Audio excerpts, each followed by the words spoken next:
बहुत सौभाग्य का दिन है। हम सब लोग बहुत प्रेम प्यार से अपना जीवन समर्पित करके जीवन में संतों महापुरुषों से, गुरु परंपरा से कुछ सीखने के लिए बैठे हैं। अभी आप लोग जब लाइट चली गई, बिजली चली गई, बड़े प्रेम से शब्द बोलते रहे, बहुत गर्मी में बड़ी शांति से बैठे रहे, बड़े मन से बैठे रहे। ये इस बात का जीता जागता उदाहरण है कि आपके अंदर लगन है, प्रेम है गुरु मत में अपने जीवन को आगे चलाने की। संसार में कोई भी इंसान हो, कोई भी जीव हो, ऐसी जगह एक क्षण नहीं बिताता है जहां उसका स्वार्थ, उसका मन, उसकी लगन ना लगी हो। आप दुनिया में किसी को भी कोई एक छोटा सा काम वो नहीं करा सकते जो वो नहीं करना चाहता। ऐसे में जहां इस संसार में सिर्फ भौतिकता, सुख साधन, दुनिया की वस्तुएं, पदवी, मान, बड़ाई भरे संसार में प्रभु भक्ति उस प्रभु के भेद को जानने के रास्ते पर लगाया। और दूसरी एक बड़ी विशेष कृपा होती है, उनका सानिध्य, उनका साथ अगर मिल जाए तो हमारे जीवन में बहुत सारे काम उनकी सहजता से, उनकी नजदीकी से, उनके साथ से हमारे जीवन में सरल होते चले जाते हैं। इसीलिए वो बड़े भाग्यशाली जीव माने गए जिन्होंने किसी जीते जी महापुरुष के साथ अपना थोड़ा सा भी समय गुजारा है। और आप ऐसे ही भाग्यशाली जीवों में हैं। संतों महापुरुषों की संगत मिली है, जीवन में ये शिक्षा मिली है कि हमें अपने जीते जी कैसे अपने आप को उस पूर्ण शक्ति से जोड़ना है, कैसे अपने आप को उस प्रभु धारा से जोड़ना है। मैं आपके सामने आज दो ऐसी साधारण सी युक्ति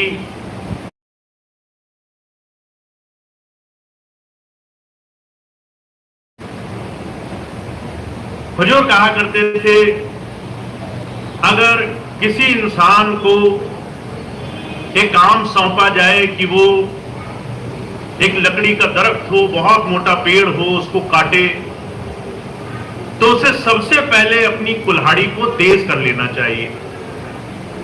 अगर कुल्हाड़ी में धार नहीं होगी, आप घंटों घंटों उस पेड़ को काटने का प्रयास करो, वो कटेगा नहीं। जितनी तैयारी अच्छी होगी उतना आपका काम सरल हो जाएगा। तो जो कहा करते थे, आध्यात्म पथ पर, साधना के पथ पर आपको आगे बढ़ने के लिए अपने जीवन की संभाल करनी पड़ती है। आपका ये जीवन जो सुबह से शाम तक जिस आचरण, जिस चरित्र, जिस जीवन का आदि हो चुका है, उसमें बदलाव लाना पड़ता है। इसलिए महाराज जी दो बातें कहा करते थे। अगर आप इन दो चीजों को अपने जीवन में समझ लो तो आपके जीवन में बहुत बड़े बड़े काम होंगे। पहली चीज, अपेक्षा किससे करें, किससे उम्मीद लगा के रखें। और दूसरी चीज, उपेक्षा किसकी करें। हुजूर कहा करते थे, आज संसार में जो सबसे बड़ा दुख है वो इसलिए कि हमने अपेक्षाएं, उम्मीदें संसार से बांध रखी है। हमें लगता है सामने वाला हमारा सम्मान करेगा, हमें लगता है हमारे घर वाले हमें बहुत बड़ा मानेंगे, हमारी हर एक बात मान लेंगे, हमें लगता है सारे संसार को हमारा सम्मान करना चाहिए।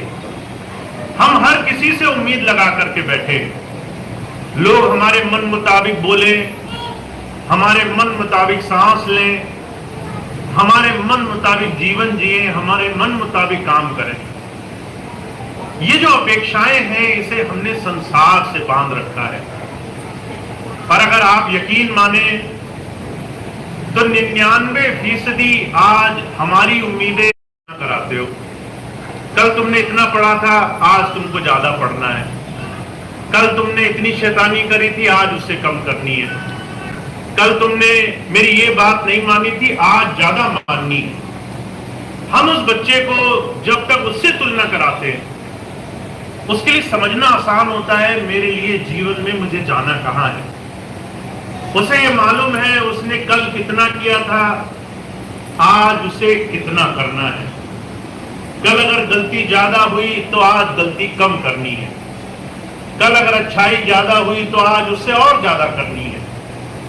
हुजूर कहा करते थे एक समय के बाद इंसान जब संसार में कूदता है 14, 15, 16 वर्ष की उम्र में, तो वो अपेक्षाएं अपने से छोड़कर संसार से करने लगता है। हर एक किसी को दोष निकालता है। पर हुजूर कहा करते थे संतों के जीवन का जो सबसे पहला आचरण है वो ये कि वो अपने जीवन में देख देख करके अपनी संभाल करते आए हैं। कबीर साहब ने कहा है, बुरा जो देखन मैं चला बुरा न मिलिया कोई, जो दिल खोजा अपना मुझसे बुरा न खोए।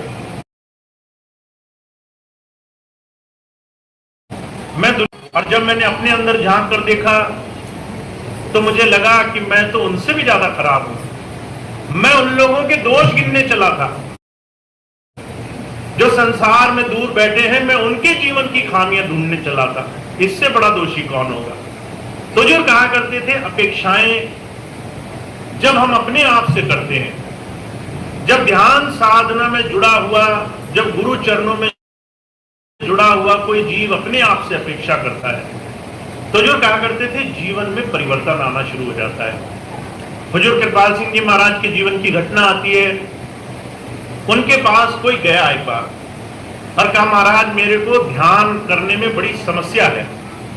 नाम ले लिया, मंत्र सीख लिया, तरीका सीख लिया। जब घर जाती हूं तो मैं ध्यान के वक्त बहुत सारी दुनिया की चीजों में मेरा मन भागता है। तो महाराज जी कहने लगे, डायरी भरती हो? वो कहने लगी, डायरी क्या होती है? महाराज जी कहने लगे, डायरी अपने जीवन पर नजर मारने का, अपने जीवन पर ध्यान रखने का तरीका है। आप अपने पिछले जीवन में क्या करके आए थे उसको देखकर आगे जीवन में विकास करने का तरीका है। तो उसने कहा, महाराज जी मुझे समझाओ। तो महाराज जी उसे समझाने लगे, कहने लगे, अगर आप अपने मन की स्थिति पर नजर रखो, आपका मन कितनी जगह जाकर के क्या क्या काम करता है और उसमें थोड़ा थोड़ा अंकुश कर लो तो आपके जीवन में मन के साधने की स्थिति बन जाएगी। अगर आप कहीं बैठे हो और कहीं निंदा, चुगली, बुराई, किसी की बुरी बात चल रही है और आपका मन करा कि चलो यहीं बैठते हैं, यहां तो बहुत अच्छा लग रहा है, तो इसका मतलब है मन को अभी दूसरों की बुराई सुनने में बड़ा अच्छा लगता है। अगर किसी की निंदा हो रही है, सास बहू की, बहू सास की निंदा कर रही है, बच्चे बच्चों की निंदा कर रहे हैं, घर वाले दूसरे घर वालों की निंदा कर रहे हैं, तो जो कहा करते थे ये जो विचार है ये आपको हमेशा दूसरों में खामियां, दूसरों में विकार, दूसरों से ज्यादा उम्मीदों की आशाएं बना करके बैठा देगा। और जब संत आते हैं कहते हैं ये तमाम चीजें आपके जीवन में आपके लिए सहायक नहीं है। आप चाहे जितना भी कोशिश करो, मन अगर दूसरों की बुराई सुनकर खुश है, इसका मतलब वो अपनी बुराई देखने को तैयार नहीं है। और जब तक आप इस मन को उल्टोगे नहीं, जब तक इस मन को उल्टी गति नहीं दोगे, तब तक गुरु चरणों का लाभ नहीं मिलेगा। तो जो कहा करते थे सामाजिक नियम है, सांसारिक नियम है, पर इससे आपकी आध्यात्मिकता में असर हो जाता है, इससे आपकी साधना में फर्क पड़ जाता है, इससे आपके ध्यान बैठने में आपको अंदर लाभ मिलने लग जाता है। तो आपको दूसरों से अपेक्षाएं दुख की तरफ ले जाएंगी। और जो कह रहे हैं इसके अलावा एक और चीज का ध्यान रखना है, वो है उपेक्षा। हम दूसरे की क्या चीज देख रहे हैं, उसकी अच्छाई देख रहे हैं या उसकी बुराई देख रहे हैं। दुनिया में हर एक इंसान दोनों ही गुणों से हर वक्त हर घड़ी भरपूर है। हर एक इंसान के अंदर अच्छे काम भी हैं, हर एक इंसान के अंदर बुराई भी है। पर जो कहा करते थे, जिसका जैसा नजरिया होता है उसको वैसे ही जीवन में संस्कार प्राप्त होते हैं। इसीलिए कबीर साहब कह रहे हैं, बड़ी बारीकी में जाकर के एक बात समझाने की कोशिश कर रहे हैं। कहा, इंद्रियों के बस मन रहे, मन के बस रहे बुद्ध, कहो ध्यान कैसे लगे जहां ऐसा विरुद्ध। हमारा जो मन है वो हमारी इंद्रियों के वशीभूत है।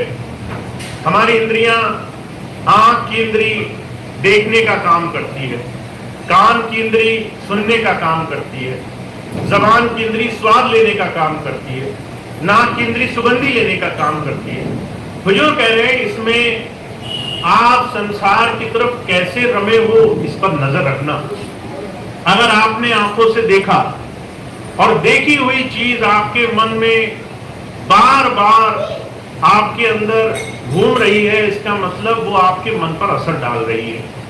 अगर आपने देखा कि किसी ने बुराई करी और वो बात आपके मन में रह गई, अगर आपने सुना कि किसी ने किसी को गाली दी, वो बात आपके मन में रह गई, अगर आप कहीं गए बाहर, खूब स्वाद में लंपट हो गए, एक खाने गए थे 100 खाकर आए, तो जो कहा करते थे ये इंद्रियां आपको संसार में इतना रमा देंगी जिससे आप कभी मन गति से बच नहीं पाओगे। इसलिए हुजूर कहते हैं, अपेक्षाएं संसार में जब तक हम अपने आप से नहीं करते तब तक एक छोटी सी छोटी चीज से हम छुटकारा पाने को तैयार नहीं होते। हमारे स्वामी जी महाराज अक्सर एक बड़ी सरल मिसाल फरमाया करते थे। कहा करते थे, अगर आपको परमात्मा न करे अगर कोई कष्ट हो जाए और अगर आप अभी डॉक्टर के पास बैठे हो, डॉक्टर कह दे कि बस थोड़े ही दिन हैं, तो उसके बाद आपको हर एक अच्छी चीज, हर एक सही चीज करने का भाव पैदा होने लग जाता है। जब आपको यह एहसास हो कि आपके जीवन का समय बस जरा सा है, वहीं से आप उल्टी गिनना शुरू करते हो। हुजूर कहा करते थे, अगर हमें पहले से इस चीज का आभास हो, पहले से इस चीज की हमें समझ हो कि हमारे जीवन में हमें अपने आप को मन गति से बचाना है, हमें अपने आप को छोटी मोटी बुराइयों से अच्छाइयों की तरफ लेकर जाना है और इसके लिए हमें जतन करने हैं, प्रयास करने हैं, तो हमारे जीवन में काम बनते हैं। इसलिए महाराज जी बड़े साफ लफ्जों में कहा करते थे, अगर आप किसी भी संत के जीवन को देखें तो संतों महापुरुषों ने पहली चीज क्या करी, उन्होंने अपने आप को बाहरी भौतिक जीवन में और आंतरिक साधना में समय देकर के जीवन को थोड़ा ऊपर उठाया। सबसे पहले वो इस मन गति से ऊपर उठे। जब आप थोड़ा सा भी संसार की स्थिति से ऊपर उठोगे तब आपको संसार दूसरी नजर से दिखाई देने लग जाएगा। महाराज जी बड़ा साफ लफ्जों में बड़ा आसान सा एक एनालिसिस किया करते थे। कहा करते थे, आप जमीन पर खड़े हो, आपको बस थोड़ी दूर का दिखाई देगा। अगर आप पास में कोई इमारत हो जिसमें 2-4 मंजिलें हो, उस पर चढ़ जाओ, छत पर जाकर देखो तो आपकी नजर थोड़ी और दूर तक जाएगी। अगर सबसे ऊंची इमारत पर चढ़ जाओ जिसमें 20 मंजिलें हो, सबसे ऊपर छत पर चढ़ो तो पूरा शहर दिखाई देगा। हुजूर कहा करते थे, जिस दिन आप ऊपर से सारी चीजें देख लोगे उस दिन आपको समझ में आ जाएगा कि मेरी दृष्टि, मेरा जीवन, मेरे हर एक जीवन की हर एक छोटी से छोटी चीज किसी खास महत्व के लिए है और मुझे अपने जीवन में वो काम करना है जिससे मुझे सबसे ज्यादा लाभ पहुंचे। वो क्या है? अपने मन को, अपनी आत्मा को अपने इस शरीर से थोड़ा थोड़ा उस प्रभु धारा से जोड़ने का जतन बना लेना है और उसके लिए हर एक वो काम जो जरूरी है उसमें समय देना है। तो वो क्या चीज है? उसको महाराज जी कह रहे हैं, इसको आप बाहरी जीवन से संभाल सकते हो। अपेक्षा हमेशा अपने आप से और हमेशा उपेक्षाओं से बचकर रहो। हमेशा उन चीजों से बचकर रहो जो आपके जीवन में आपको, आपके मन को बाहर की तरफ ले जाने के लिए हर पल बाहर खींच रही हैं। तो इन दो चीजों से लाभ तब मिलता है जब आप अपने जीवन में अभ्यास करके देखते हो। महाराज जी कहा करते थे जो नहीं करते उनको इन दोनों चीजों से क्या फायदा होगा नहीं पता चलेगा, पर जो साधना करते हैं उन्हें पहले ही क्षण दिखाई देगा कि उनका मन एक स्थान पर टिकने लग जाएगा, उनका मन चंचल नहीं रहेगा, उनके अंदर शांति, उनके अंदर स्थिरता बनने लग जाएगी, उनकी शिकायतें दूर होने लग जाएंगी, उनकी चिंताएं दूर होने लग जाएंगी। इसलिए शहंशाह जी महाराज कह रहे हैं आपको जो समय मिला है उस समय का आप एक छोटी सी परखी लगा करके हमेशा अपने लिए पैमाइश उसकी किया करो। वो कहते हैं चाह गई चिंता गई मनवा बेपरवाह, जिसको कुछ नहीं चाहिए सो शाहनशा। आपने बहुत समय हो गया गुरु की संगत में नाम लिए हुए, अब इतने समय में आपको क्या मिला ये आप अपने आप से पूछिए। और जो कहा करते थे जब पूछेंगे तो दो तीन चीजें हैं जिस पे आप इसे परख सकते हैं। पहली चीज, संसार में आपका मन अब कैसे लगा हुआ है। अगर आपकी चाह अभी भी संसार की चीजों को भोगने की है, अगर अभी भी मन में ये है कि मुझे बहुत सारा पैसा मिले, मुझे पदवी मिले, मान बढ़ाई मिले, मेरा लोग बड़ा मान सम्मान करें, अभी भी संसार की चीजों में मन लगा हुआ है, जबकि आपको नाम लिए हुए 20 बरस 30 बरस 40 बरस हो गए, तो जो कहते हैं अभी हमने गलत जगह अपनी शक्ति लगा दी है, अभी सही जगह शक्ति लगनी बाकी है। फिर दूसरी पैमाइश कह रहे हैं, कहते हैं चिंता नहीं रहेगी आपको, आपकी चिंता वो बेपरवाही में, बिना किसी परवाह के, बिना किसी चिंता के जीवन जीने की शैली में बदल जाएगी। अभी हमारी चिंताएं, अगर हम 2 मिनट आंखें बंद करें तो हमें लगता है कि हमारा क्या होगा, हमारे बच्चों का क्या होगा, हमारे घर का क्या होगा। हमारे स्वामी जी महाराज अक्सर एक बड़ी सुंदर कहानी सुनाया करते थे। एक बार एक पंडित जी थे, उन्होंने नए नए अपने जो है लड़के की शादी तय करी। जब शादी तय करी तो जो है घर में नई नई शादी होकर आई। जब शादी होकर आई तो पंडित जी का एक ही नियम था कि कोई दान देता था, दक्षिणा देता था तो उससे गुजारा करते थे। पंडित जी का लड़का था, वो जो है उसको दान दक्षिणा मिली, घर आया, बड़ी चिंता कर रहा था। कहने लगा कि आज का तो मिल गया, पता नहीं कल का क्या होगा, कल गुजारा कैसे चलेगा। अब उसकी जो पत्नी थी वो जो है रोज यही प्रार्थना करती थी, हे प्रभु मुझे शरण में रखना। उसने भक्ति भाव नाम धारणा करी थी, पर जब वो पंडित जी के घर गई, ये बात सुनी अपने पति के मुंह से, तो जोर जोर से रोने लगी। कहने लगी, हे प्रभु मेरे साथ तो बड़ा अन्याय हो गया, मुझे जो है ऐसे घर में शादी करा दी जहां लोग आस्था नहीं रखते हैं। अब ये बात कही तो पंडित जी भी परेशान, उनका लड़का भी परेशान। कहने लगा, हम तो रोज ही साधना करते हैं, रोज ही दीक्षा, रोज ही जो है दक्षिणा पर रहते हैं, ये हमारी बहू कहती है कि जो है ये घर में आस्था नहीं रखते। वो आए, आकर पूछा क्या परेशानी है।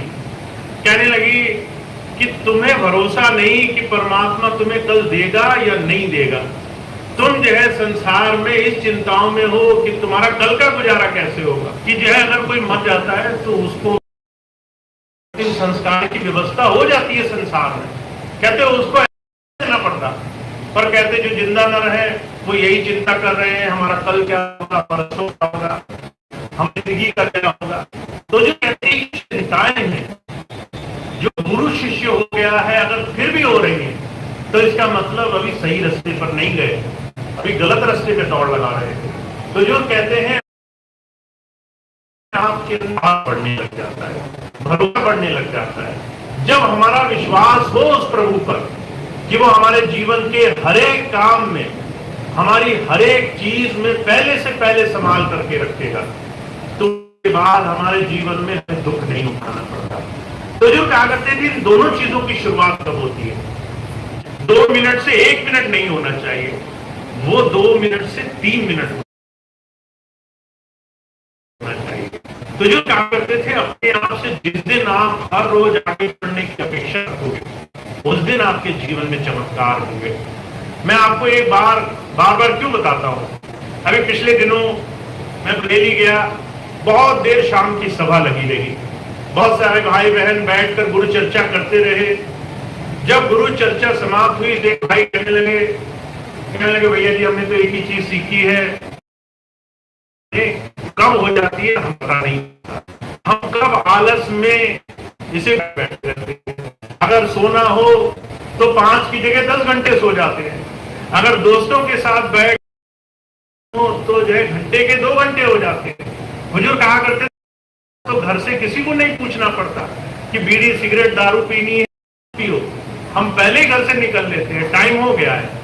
तो जो कहा करते थे दुनिया के काम भोग विलास इसमें आदमी लंपट है, पर जब नाम भक्ति की बात आती है तो हम कई बार आलस को भक्ति का नाम देते हैं। तो जो कहा करते थे भाई मन बड़ा ये आपको बार बार संसार की तरफ ले जाएगा।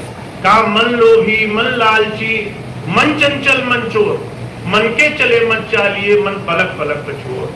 अभी थोड़ी देर पहले लाइट चली गई, सभी भाई बहन बड़ी शांति से बैठे थे। मन तो कह रहा होगा बाहर चलते हैं, अब अच्छी हवा चल रही होगी, भगवान करे अभी हवा आ जाए, पर आपने बड़ी हिम्मत रखी, मन से लड़े आप बैठे रहे। बुजुर्ग कहा करते थे ऐसे ही मन से लड़ना है। ये मन आपको बार बार दुनिया की तरफ ले जाएगा, बार बार कहेगा आज का भजन मैं कल करूंगा, कल का भजन मैं परसों करूंगा, और कैसे ऐसे करते करते आपका समय निकल जाएगा, आपको पता नहीं चलेगा। मैं आपको एक छोटी सी घटना सुनाता हूँ। 2001 में स्वामी जी महाराज ने ये अनाउंस किया सितंबर में कि भाई मुझे हुक्म हुआ है, मेरा शरीर अब मैं छोड़ने वाला हूँ। और ये बात उन्होंने कही और एक तारीख दे दी कि नवंबर में दिवाली के दिन मेरा समय निश्चित है, अब मैं जा रहा हूँ, जिसको जो है जो ठीक समझे वो कर ले। 2-3 महीने का टाइम दे दिया, सितंबर से नवंबर के बीच में। मैंने देखा लोगों की भीड़ लगी, जो लोग कभी आते नहीं थे सत्संग में वो आने लगे, जो लोग कभी स्वामी जी के पास आकर के भजन नहीं करते थे दिन दिन रात रात करके भजन करने लगे। मैंने बहुत विचार किया, मैंने कहा वैसे तो ये भजन के खिलाफ है सारे, पर जब आप बात आ गई है कि गुरुजी जा रहे हैं तो इनको चैन नहीं पड़ रहा है, अलग अलग जगह छुप छुप करके भजन कर रहे हैं। मैंने लोगों को ऐसी ऐसी जगह बैठकर भजन करते देखा कि किसी तरह मन लग जाए, किसी तरह ध्यान टिक जाए, किसी तरह से बाहरी चीजों से छुटकारा मिल जाए। अंधेरे में एकांत में कोने ढूंढ ढूंढ करके लोग भजन करते थे, रात रात भजन हुई। गुरु जी तो अब भी तुम्हारे संग है, पर हमारे अंदर तब पीड़ा हुई जब हमें वो समय हाथ से निकलता हुआ दिखाई दिया कि गुरु अब हमारे पास नहीं है और उनको हमने अंदर भी नहीं पाया है, हमारा क्या होगा। तो जो कहा करते थे वो समय आए उससे पहले अपने मन को तैयार रखो, इस मन के चले मत चलो, इस मन को रोज रोज गुरु की बात पर चलाने के लिए थोड़ा हट धर्मी बनो। बाबा जयमल सिंह जी महाराज थे, संतों ने ऐसी ही साधना करी है, कोई आसान तरीका नहीं अपनाया उन्होंने। बाबा जयमल सिंह जी महाराज थे, ध्यान किया करते थे।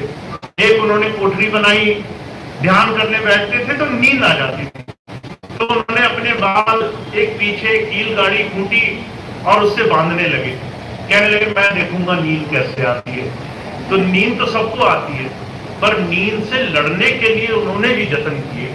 स्वामी शिवदयाल सिंह जी महाराज थे, यह रात रात साधना किया करते थे।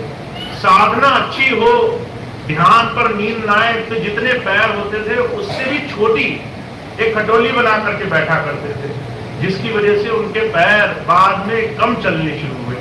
पर उन्होंने साधना के लिए मन कैसे माने इसके लिए हठधर्मी करी।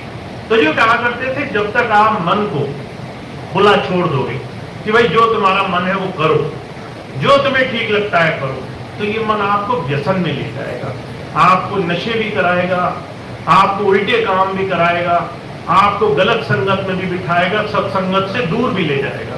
तो जो कहते हैं अपने आप से हर पल ये उम्मीद रखना कि मुझे कल से बेहतर होना है। कल मैंने 2 मिनट किया था, आज मैं 4 मिनट बैठूंगा। कौन देख रहा है? वो मेरा मालिक देख रहा है, वो हर पल हर घड़ी मेरी ऊपर नजर लगा के बैठा है, आंखों से नहीं पर वो अंदर बैठा देख रहा है। तो जो क्या करते थे, जिस दिन आप ऐसी प्रेम भावना से अपने सदगुरु से जुड़ोगे, उस दिन आपकी दो चीजें आपके जीवन में चमत्कार कर देंगे। अपने आप को हर वक्त थोड़ा सा अच्छा बनाने की कोशिश, अपनी जबान से, अपने मन से और अपनी साधना से। और दूसरी चीज कहते हैं उपेक्षा करना छोड़ दो। दूसरे के जीवन में क्या हो रहा है उससे तुम्हारा कुछ लेना देना, वो राजा बन जाए, वो सेठ साहूकार बन जाए, ना जाने कौन से कर्म का प्रताप होगा। वो जो कहा करते थे, जब भगवान कृष्ण उनके पैर में तीर लगा, एक बीलिए ने तीर मार दिया, जब उसने देखा कि भगवान के पैर में तीर लग गया तो वो रोते रोते आया, कहने लगा महाराज मुझसे बड़ा पाप हो गया, आप भगवान हैं, मैंने जो है तीर मारा एक हिरण सोचकर, वो लग गए आपके पैर में। एक जो है प्रभु अवतार को मैंने गलती से जो है यहाँ उनका जो है शरीर मैंने हनन कर दिया, उनको किस तरह से कष्ट पहुंच रहा है। तो भगवान कहने लगे कि तुम परेशान मत हो, पिछले जन्म में जब मैं राम बना था और पिछले जन्म में जब तुम जो है बाली थे, तब मैंने अपने कर्म को पूरा करने के लिए तुम्हारे साथ जो किया, ये उस कर्म का परिणाम है। तुमने जो पाया, तुमने जो किया नहीं है, हो सकता है पिछले जन्म में शुभ कर्म किए हो, तुम्हारे पास आज कुछ नहीं है इसे अपनाते हैं। अगर सोमवार का आपने व्रत रखा हो कि आज मैं अन्न नहीं खाऊंगा, उसके बाद कोई कितनी ही जोर जबरदस्ती करे, आप उसकी बात चलने नहीं देते, आप जो है अपने व्रत पर पूरी तरह से पक्के रहते हो। हुजूर कहते हैं ऐसे ही आपको व्रत लेना होगा साधना के लिए। बिना भजन भोजन नहीं। जब तक मैं साधना नहीं करूंगा, चाहे 10 मिनट करूं चाहे 5 मिनट करूं, आज का मुझे आज करना है। अगर मैंने आज किया तो मैं भोजन करूंगा। महाराज जी कहा करते थे भजन भूल सकते हो, भोजन नहीं भूलोगे। अगर आपको रात को भूख लगेगी तो आप चाहे कितनी भी देर हो जाए, आप उस भोजन को हमेशा अपने शरीर के लिए जरूरी मानोगे। तो भजन भोजन से पहले जरूर जोड़ दो, ताकि आपका जीवन धीरे धीरे सही दिशा में आ जाए। तो आप बहुत भाग्यशाली हैं, आपको रास्ता मिला हुआ है, पर आपको संकल्प लेना होगा, आपको मन में आस्था लेनी होगी। स्वामी जी ने जब नाम लिया तो अनुभव नहीं हुआ, तो स्वामी जी ने 40 दिन का नियम लिया, संकल्प लिया कि मैं 40 दिन करके देखूंगा, अगर फिर भी नहीं हुआ तो अपने इस गुरु मंत्र को मैं नहीं अपनाऊंगा। और 40 दिन का संकल्प काम आ गया। तो जिस दिन आप संकल्प लेते हो, उस दिन एक बहुत बड़ी चीज होती है आपके जीवन, वो काम करने लग जाते हैं। तो आप बहुत भाग्यशाली हैं, आपको बहुत कुछ मिला है, बहुत कुछ मिलने वाला है, पर साथ साथ अगर आप इस दिशा में भी थोड़ा सा जीवन गुजारो तो आपके सारे काम आसान आ जाएंगे। तो इतनी बात कह के मैं अपनी बात समाप्त करता हूँ। आपको अब ये अपनी दिनचर्या में लाना है, आप जितना प्रयास करोगे उतना अच्छे हो जाओगे। तो ये स्वामी जी की थोड़ी सी बात थी जो आपकी सेवा में रखी गई। आज का सत्संग कार्यक्रम समाप्त होगा। एक दो सूचनाएं हैं वो मैं आपको दे दूं, उसके बाद प्रार्थना होगी और उसके बाद सत्संग का कार्यक्रम पूरा होगा। सबसे पहली बात ये है, स्वामी जी हमेशा कहा करते थे कि हमारा जीवन जितना ज्यादा सत्संग से जुड़ा होगा, उतना ज्यादा हमारे जीवन में बड़े बड़े और शुभ कर्म होने लग जाएंगे। अगर आप सत्संग नहीं करते हो तो आप अपने आप संसार की संगत करोगे, कहीं ना कहीं तो बैठोगे जाकर के, या तो किसी दुनियादार के साथ बैठोगे, या राजनीति की चर्चा करोगे, या दुनिया के अलग अलग विषयों पे चर्चा करोगे। अगर उसमें से थोड़ा सा समय हर बार सत्संगत में लगा ली, गुरु चर्चा में लगा, तो आपके जीवन में धीरे धीरे आपका जीवन इस नाम धारा से जुड़ जाएगा। तो सत्संग ज्यादा से ज्यादा बनाना है। और स्वामी जी महाराज हमेशा एक बात कहा करते थे कि सत्संग कभी ये देख के नहीं बनाना चाहिए कि कितने लोग आते हैं, सत्संग सिर्फ ये देख कर करना चाहिए कितने भाव से हम कर पाते हैं। स्वामी जी ने जब सत्संग शुरू किया तो वो सिर्फ 2 ही लोग थे, एक वो, एक माता सुशीला जी। दोनों ही लोग बहुत प्रेम भाव से रोज सत्संग किया करते थे। एक दिन माता जी शब्द पढ़ती थी, स्वामी जी सुन लेते थे, एक दिन स्वामी जी सत्संग करते थे, माता जी सुन लेते थे। महीनों ऐसे चला।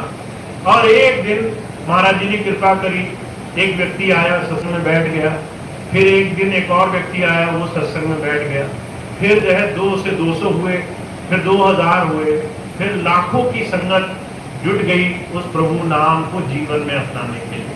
तो जो कहा करते थे कि जहां भी आप सच्चे दिल से बैठकर गुरु चर्चा करोगे वहां सत्संगत बनने लग जाएगी।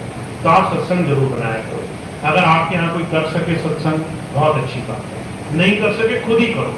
अपने घर में 10 मिनट 15 मिनट स्वामी जी की पुस्तक है, उसको खोलो, उसके 2-4 पन्ने पढ़ो, प्रार्थना पढ़ो, और धीरे धीरे आपके जीवन में सत्संग जारी हो जाएगा। तो सत्संग से जुड़ना है पहली चीज। दूसरी चीज, स्वामी जी ने एक बहुत बड़ा मिशन हम सब के लिए रखा है, वो है सेवा का मिशन।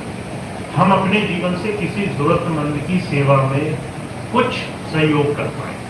तो आप सभी अभी तक सहयोग करते रहे, खूब अलग अलग तरह की सेवाओं में लगे रहे, आगे भी कर सके, उसके लिए स्वामी जी की एक संस्था दोबारा से बन रही है, दिव्यानंद योग साधना आश्रम। मैं अभी इसकी सूचना सिर्फ आपको दे रहा हूं। जब अगली बार यहाँ सत्संग कार्यक्रम होगा, उसके बाद से इस सेवा संस्थान में आप सभी भाई बहन इस गुरु परिवार का हिस्सा बन सकेंगे, सेवा में सहयोग कर सकेंगे। तो इसमें मानव सेवा, जरूरतमंदों की सेवा, समाज सेवा, इस तरह के बहुत से अलग आयोजन हैं। तो ये राजस्थान की इकाई अगले सत्संग के माध्यम से खुलेगी।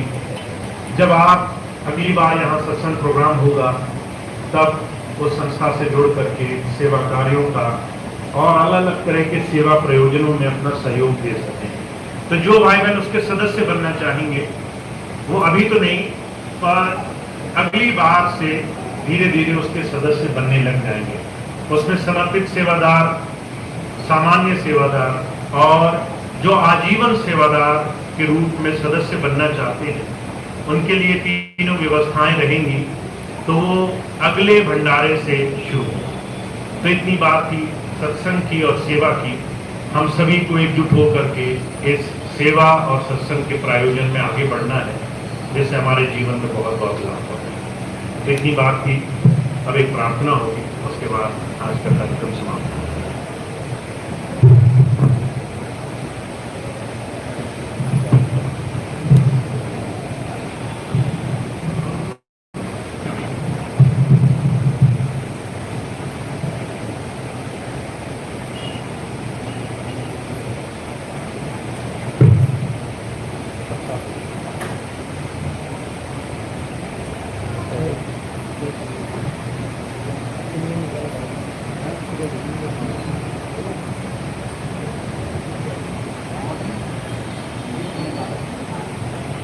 फोटो लेता ना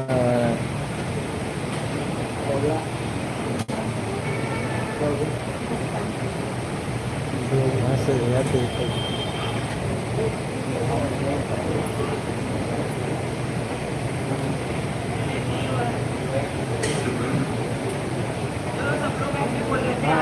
हाँ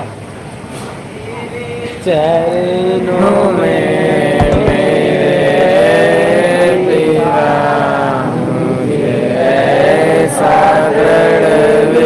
विश्वास हो कि मन में मेरे सदा तेरी दया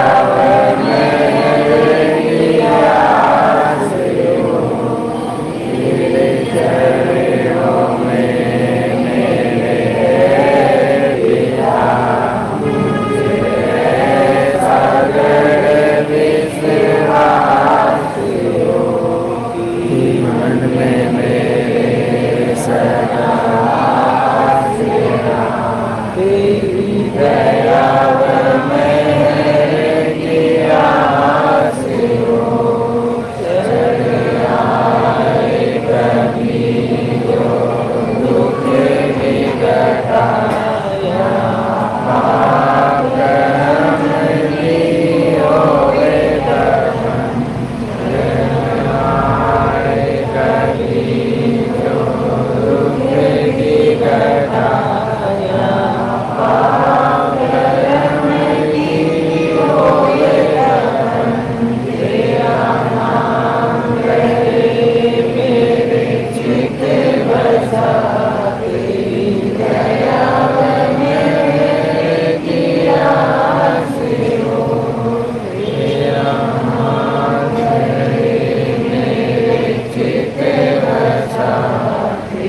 आए कभी जो दुख की व्यथा यहाँ पाप कर्म भी होए तर्पण तेरा नाम रहे मेरे चित्त बसा तेरी दया महर दिया सिरो नाम रहे मेरे चित्त बसा तेरी दया महर दिया सिरो